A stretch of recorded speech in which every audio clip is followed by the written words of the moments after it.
Gabonaises, Gabonais, mes chers compatriotes, en ce jour solennel où j'ai l'honneur de m'adresser à vous, à l'occasion du Nouvel An, il me paraît important de commencer par rendre grâce à Dieu Tout-Puissant, car c'est par lui que le Gabon, notre chère patrie, existe et surmonte quotidiennement les obstacles de notre ère.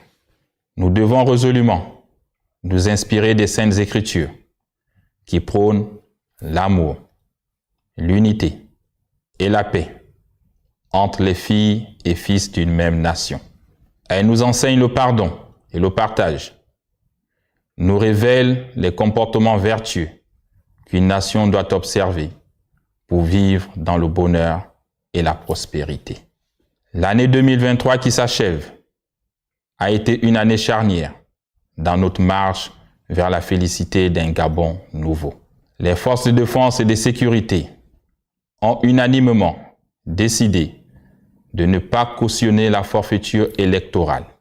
Elles ont pris leurs responsabilités aux yeux du peuple gabonais et de la communauté internationale, de respecter le serment de protéger la nation contre la dictature et la corruption, en mettant fin à un régime à bout de souffle, et dont les pratiques nous auraient conduits inévitablement vers le chaos. Le coup de la libération a été salué par l'ensemble de la population. Par cette adhésion, elle a tenu à être en harmonie avec les paroles de notre hymne national, socle de notre vivre ensemble. Le Comité pour la transition et la restauration des institutions ouvre ainsi une période de transition politique dans notre pays. Parvenu à cette étape, je voudrais réitérer ma profonde gratitude au peuple gabonais pour son soutien enthousiaste au coup de la libération. C'est aussi l'occasion pour nous de faire une rétrospection afin d'apprécier sans complaisance les actions réalisées, d'apporter les rectificatifs qui s'imposent et surtout de nous projeter vers un futur pour relever les prochains défis de notre destin commun. En effet, en 4 mois d'exercice, nous avons engagé des réformes structurelles qui facilitent l'accès à l'éducation, à la formation et à la santé.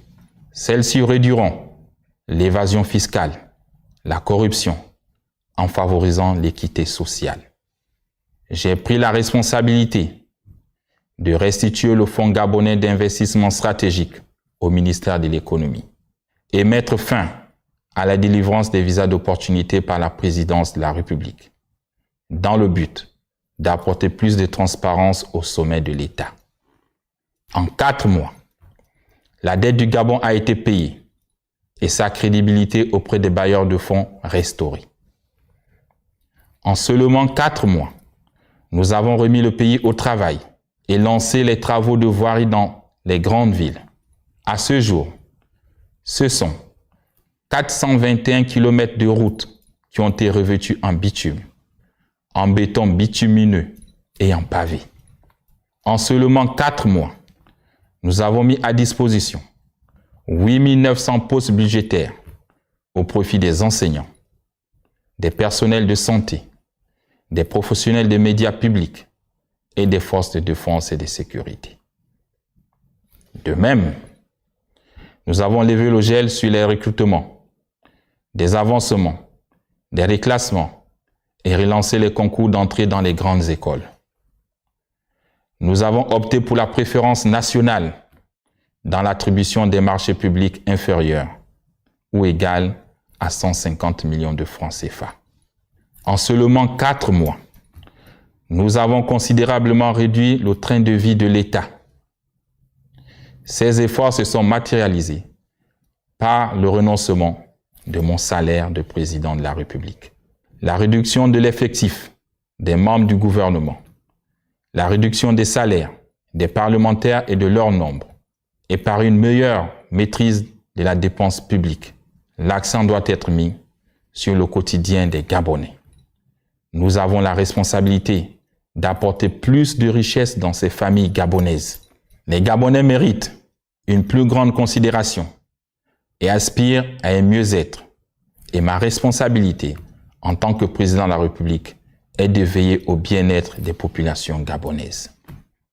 C'est pourquoi j'instruis le ministre du Pétrole et du Gaz de prendre toutes les dispositions administratives et techniques nécessaires afin qu'à compter du 1er janvier 2024, le prix du gaz en République gabonaise soit revu à la baisse. Gabonaises, Gabonais, mes chers compatriotes, notre nation doit être le reflet de la multitude d'ethnies, de tribus, de dialectes et de groupes ethno-linguistiques qui la composent. En parcourant nos différentes provinces, j'ai compris que notre histoire est profondément inscrite dans nos gènes. Notre nation est plus que la somme de ses différences. Et à partir de plusieurs, nous ne sommes que un. Notre combat fondamental est de consolider notre vivre ensemble. Et cela passe résolument par un changement de paradigme. Pensons Gabon d'abord. Pensons à la communauté et à ce qui nous rassemble, avant d'œuvrer pour nos intérêts individualistes. Gabonais et Gabonaises, mes chers compatriotes, nous ne pouvons pas tout faire dans les 100 premiers jours, ni dans les 1000 premiers, ni même pendant toute la durée de la transition, voire même pendant toute notre vie sur Terre. Mais nous pouvons commencer. Commençons par la restauration des institutions. Pour ce faire, deux choses sont essentielles. Le dialogue national, qui sera convoqué dans les prochains mois, et la nouvelle constitution, qui sera élaborée par la constituante et adoptée par voie référendaire. En prévision du dialogue national, et parce que l'avis et la participation de tous sont nécessaires, un appel à contribution citoyenne a été lancé. Je me réjouis du grand nombre des contributions reçues. Cela témoigne de la vitalité, de la réflexion des Gabonaises et des Gabonais. Ainsi, l'envie brûlante de tous de participer à la construction de l'édifice Gabon. Mon ambition est de faire du Gabon un pays modèle, dans tous les sens du terme et dans tous les domaines possibles. C'est pourquoi, en harmonie avec l'ordre des architectes gabonais, nous avons envisagé la construction de la ville éblouissante et fière, qui respectera les normes environnementales et sera digne des plus grandes capitales modernes. En attendant la matérialisation de ce projet, le gouvernement poursuivra le programme de construction de logements sociaux adaptés aux réalités des Gabonais et mènera à terme ceux inachevés. J'ai instruit le gouvernement de poursuivre l'extension et le développement du réseau routier national par la réhabilitation de l'existant et la construction de nouvelles routes. Dans la même lancée, pour ce qui est de la problématique de l'emploi, j'ai également ordonné d'inviter les entreprises de tous les secteurs à doubler leur production. Ainsi, elles pourront augmenter leur capacité à recruter. C'est l'occasion de souligner que le modèle économique d'une fonction publique, seule pourvoyeuse d'emplois, n'est plus adapté à nos États. Nos jeunes doivent cesser de rêver d'être fonctionnaires et privilégier l'entrepreneuriat. Sortons des idées reçues qui consistent à penser que les petits métiers avilissent l'homme. Au contraire, ce sont eux qui portent la société vers la croissance et le développement. Afin de soutenir l'entrepreneuriat, le gouvernement devra me soumettre très rapidement les conditions de la création d'une banque nationale de développement pour l'entrepreneuriat des jeunes, capable d'accompagner les PME, PMI à travers les 9 provinces. Peuple gabonais, dans l'optique d'augmenter nos recettes, nous avons décidé de faire valoir les droits de préemption de l'État pour le rachat de la société pétrolière Assala. C'est un acte de grande portée nationale qui permettra à la République de marquer sa souveraineté dans le secteur pétrolier, poumon de notre économie. De même, j'ai instruit le chef du gouvernement de mener une réflexion sur les conditions d'application de la taxe sur la contribution foncière unique. Celle-ci permettra de financer le développement des collectivités locales. Et je voudrais particulièrement m'adresser à mes pères, mes mères, mes aînés, qui ont été admis à faire valoir leur droit à la retraite. Je suis témoin des difficultés auxquelles vous êtes confrontés au quotidien. Et je prends l'engagement de commencer à payer les rappels de vos pensions d'ici le mois de février 2024. L'envol que nous voulons pour notre pays nous commande la création d'une nouvelle compagnie aérienne nationale et d'un nouvel aéroport à Andem.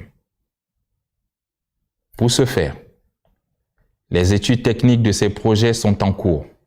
Par anticipation, le gouvernement mènera des travaux d'extension et de mise aux normes de toutes les pistes aéroportuaires de l'intérieur du pays. À ce titre, j'annonce que les aéroports de Makoko et d'Oyem seront les étapes de départ de ce projet de restauration. Mes chers compatriotes, j'entends faire de la promotion des droits de l'homme un axe majeur de cette transition. Je veux œuvrer à construire un Gabon sans distinction de race, de sexe, de nationalité, de langue ou de religion. C'est pourquoi l'année 2024 qui commence sera placée sous le sceau d'une prospérité partagée et d'une plus grande humanité. Aussi, j'envisage la libération de 1000 prisonniers sous les conditions prévues par la loi.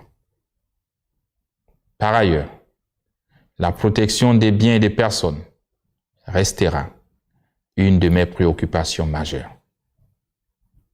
J'attends des forces de défense et de sécurité qu'elles soient responsables au service du peuple et de la paix, comme elles l'ont été le 30 août dernier.